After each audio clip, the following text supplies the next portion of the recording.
My name is Laura Haro, and this is my literacy autobiography. In this video, I will be discussing my reading and writing journey. My first memories of reading are from a bedtime routine that I had when I was about 3 years old. At 8 o'clock, my mom would say that it was bedtime, so my sister and I would take turns showering and brushing our teeth. Next, my mom would allow me or my sister to pick out a book from our bookshelf.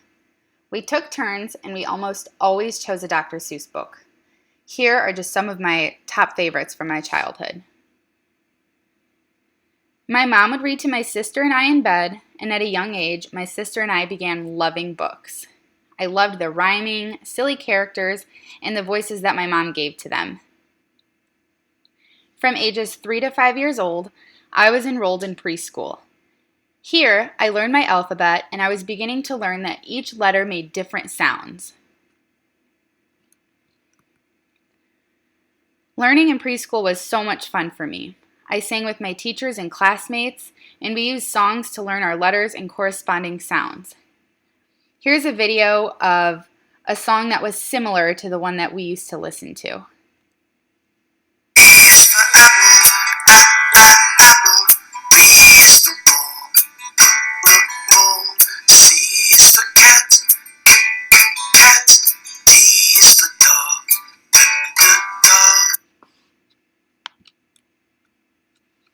In kindergarten, I remember that I started doing word work with letters and sounds, and I also began writing.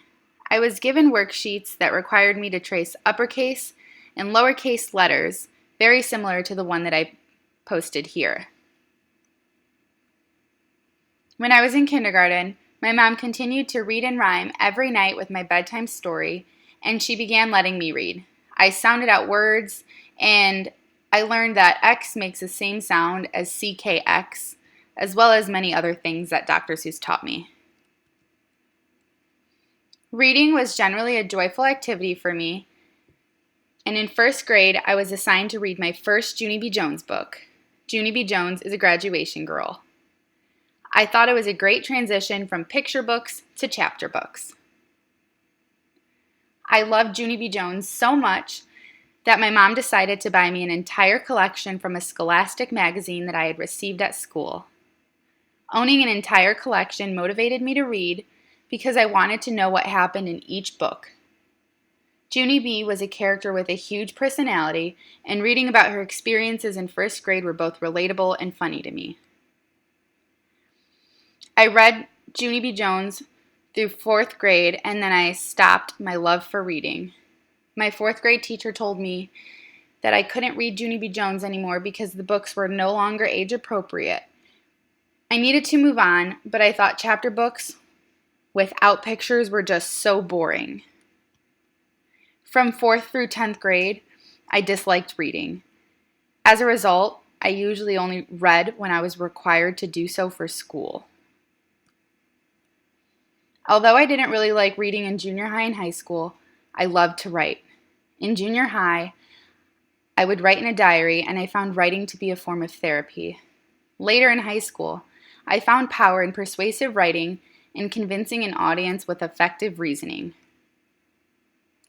My first 2 years of college, I found reading and writing to both be pleasing and sometimes stressful.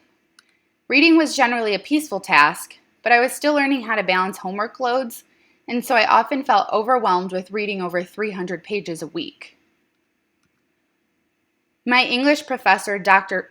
Baxi Patra, really challenged me last semester, and she's played a crucial role in developing my writing pedagogy. First, she taught me that writing is a process, and it is best completed when it's done in steps.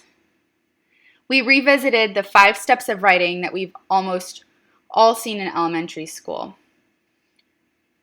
She also taught me how to be a better writer by developing cohesive paragraphs with strong topic sentences. Currently, I feel like I have mastered my time between homework, extracurricular activities, and working. The English department here at IU has also deeply strengthened my appreciation for older literature, as I now see its significance and relevance. I no longer feel heavy stress with each assignment, so I'm generally at peace with my reading and writing homework. My M303 teacher has also inspired me with this analogy that I now use to help tackle large assignments. First, she showed the class all of the assignments that we would be completing in the entire semester. Then she asked us, "How do you eat a whale?" The answer is, one bite at a time. The reference to the whale is supposed to refer to this large, overwhelming amount of homework to be done, but by slowly chipping away at it, it can be completed. My teachers have taught me that no matter how large my assignment may seem, as long as I break it down into more manageable pieces, I can accomplish all that I need to do. It is only when I try to do large assignments all at once that I feel overwhelmed. I should navigate my homework like I navigate a good book, one page at a time.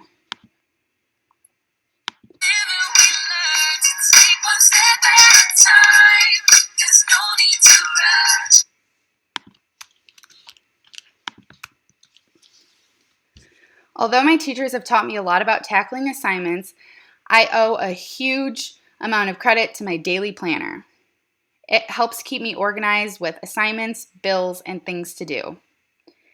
I recommend one to every college student because trying to remember everything can be a recipe for disaster. Most of my reading and writing is for my homework and responding to my teacher's emails. In just a short amount of time, I will be able to read homework from my own students and be sending emails from the teacher perspective instead of the student perspective. I am so excited for that time to come, and I know I will get there one step at a time. Thank you for following my journey.